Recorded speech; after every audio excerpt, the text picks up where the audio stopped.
Assalamualaikum warahmatullahi wabarakatuh. Saya Miftahul Nur Rasidin dari kelas 2D Akuntansi Syariah. Di sini saya akan mempresentasikan materi saya, yaitu ijtihad. Yang pertama ada pengertian ijtihad.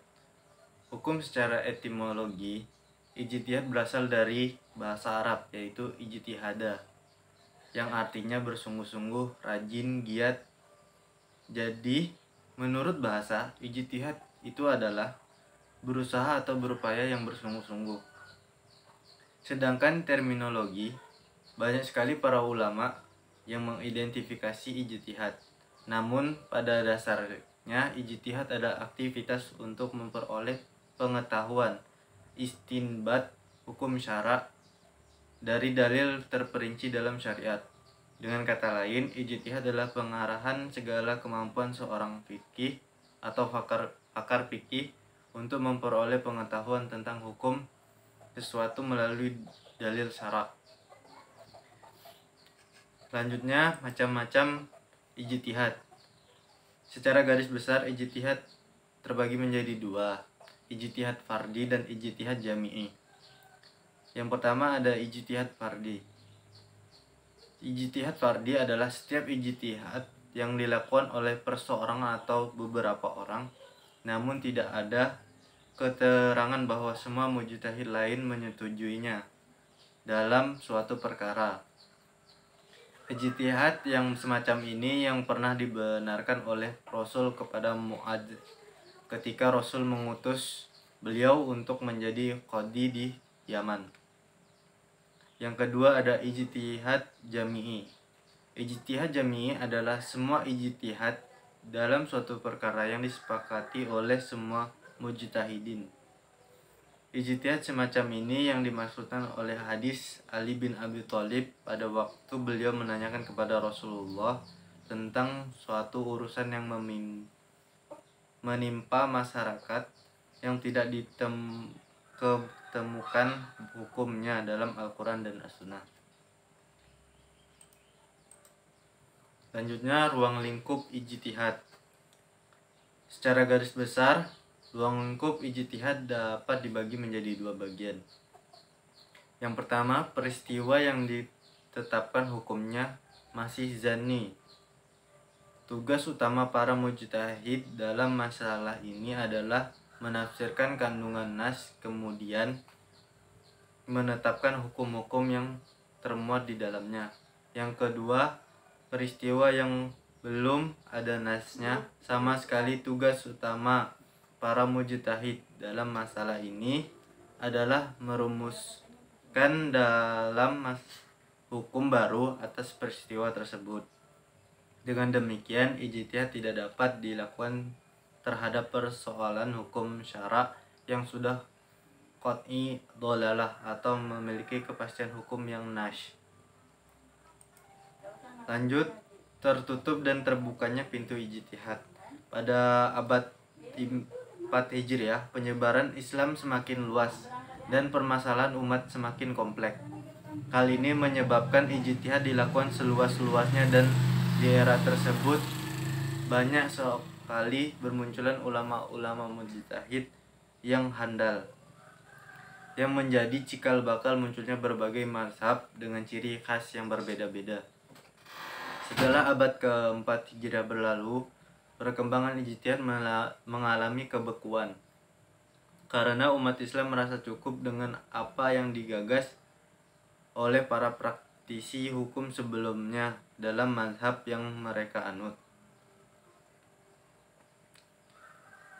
Akan tetapi periode ini berlangsung sampai abad ke-13 Hijriah yang disebut dengan periode taklid atau tertutupnya pintu ijtihad. Pada abad ke-13 Hijriah sehingga sekarang, ulama fikih mulai merasakan akibat dari perbedaan yang terus-menerus antara sesama mazhab. Kondisi tersebut berlangsung lama hingga tampillah Syekhul Islam Ibnu Taimiyah yang merupakan orang pertama mengumandangkan pernyataan bahwa pintu ijtihad tidak pernah tertutup. Selanjutnya, tingkatan mujtahid. Di sini ada 7 tingkatan mujtahid. Yang pertama ada mujtahid mustaqil atau mujtahid independen. Tingkatan ini yaitu tingkatan fuqaha paling tertinggi.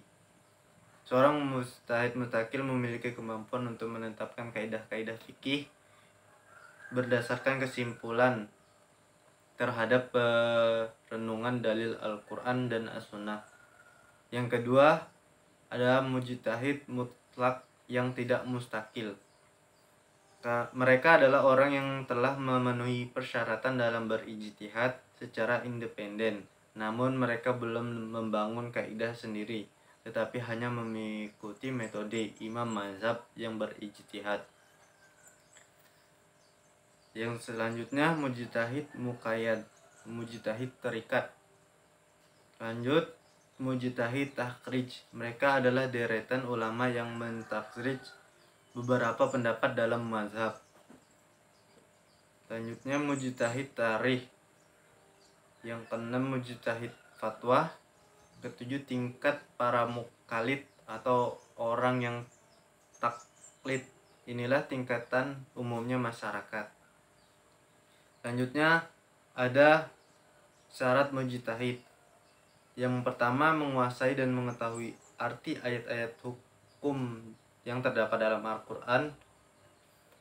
Yang kedua, mengetahui hadis-hadis hukum baik menurut bahasa atau syariah.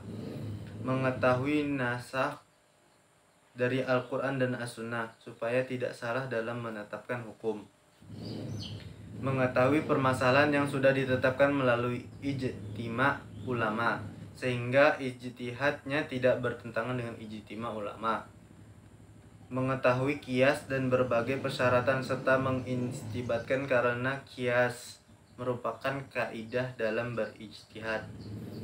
Mengetahui bahasa Arab dan berbagai disiplin ilmu yang berkaitan dengan bahasa serta berbagai problematiknya.